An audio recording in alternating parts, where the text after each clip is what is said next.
You can I'm talk big. about Death on the Nile. Yeah, you and I are old enough to have watched Love Boat. Yeah.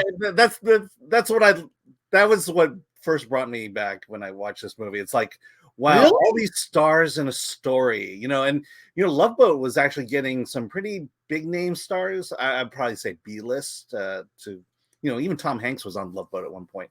Right. And right. this story is it relies on the fact that it's full of stars: Letitia Wright, Gal Gadot, Kenneth Branagh, who directed it, Russell Brand. A lot of people who I think are being canceled at the moment, which is why I think it's coming out now.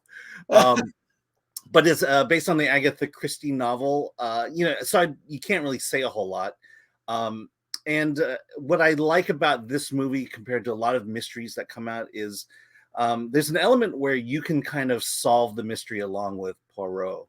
And, to me, that's what I want in a mystery. I don't want, random events to happen that solves the crime. I want the clues laid out. And even if I don't solve it, at least you knew it was there and you can kind of go back to it. And I think that's the spirit that Kenneth Branagh has here. And, Death on the Nile, there's, just sets up with a lot of intrigue, introduces a lot of characters. Someone gets murdered, and everyone in that group is a suspect. And Agatha Christie is good about giving everyone a motive to murder. And then from there, we just got to kind of figure it out. And so you have that aspect of it. You have the Love Boat aspect of it with all these celebrities. And, it's a good time. I wouldn't necessarily say this is a great, movie, but if mysteries are your jam and you want to have just some kind of fun to kick back and watch, this is not a bad movie to go to. Well, I don't know. I kind of look at it. It just seems like a tired old genre. Like we've seen that. Obviously, Agatha Christie. That's a old, yeah, I know. It just novel. I feel like the modern update, actually, Knives Out, I thought was great. That was a more modern update of that type of thing. And I really like Knives Out. I don't know if Knives Out is going to sustain for, a couple more movies, but, because isn't he doing like 2 more for Netflix or some crazy? I'm not sure where. I know Ryan Johnson filming. I know they're filming the sequel right now. Yeah. But Daniel Craig is fantastic in that.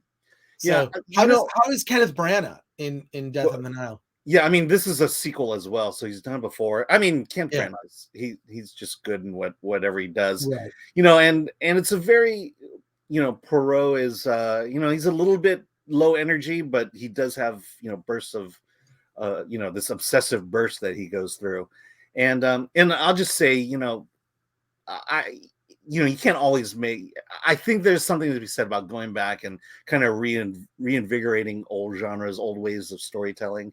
And I think he does that here, and which is why it probably won't do as well at the box office, and it's definitely skewing older. And I think that's, to me, I'm perfectly fine with that. Yeah, I don't know. Just first of all, I'm glad that you saw Death on the Nile, and you recommend it. Yeah, I took my daughter, who was actually interested in seeing it, so it wasn't too hard to drag her there, and she had a good time. She was just way into it, going, okay, who did it? And I was just getting this running commentary. Thank God my theater was empty, because she was just going and going and going. An empty theater on a Thursday? That's not a good sign. Yeah, but it was an IMAX theater too, so it's just the too little of us in this giant theater. Oh my God, Spider-Man is going to make more than Death on the Nile this weekend.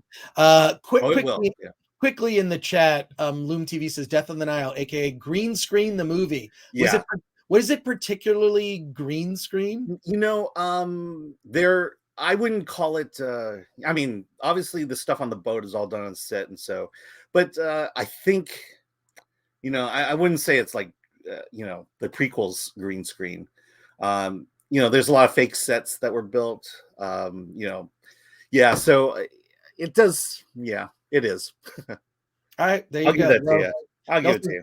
Loom TV also says it baffles me after a year of more time till they released the film that they did not use the time to work on better visuals and composing. Sounds like Loom TV has seen Death on the Nile and was not particularly satisfied. Yeah, I think there is a definite feeling that it was all done on a soundstage, and you get that. And I don't know how much better they could have done the visuals given the more time it has. I think the problem it had was it took so long to come out that, like I said, half the cast got canceled. So it's got that to fight for it. That's hilarious. I would like to see a modern update, like a sleuth where just like people just get canceled instead of murdered. I think I mean, yeah, that's actually pretty good. Like Agatha Christie's, with the Twitter mob. I think that would be highly, highly entertaining. So there you go. Who dropped that meme? Exactly. And Ramcross says, love you guys. Can't wait for the channel to grow. Thank you so much. Yes. A reminder to like, share, subscribe. We're going to be doing live casts every Friday with new movies. Movies,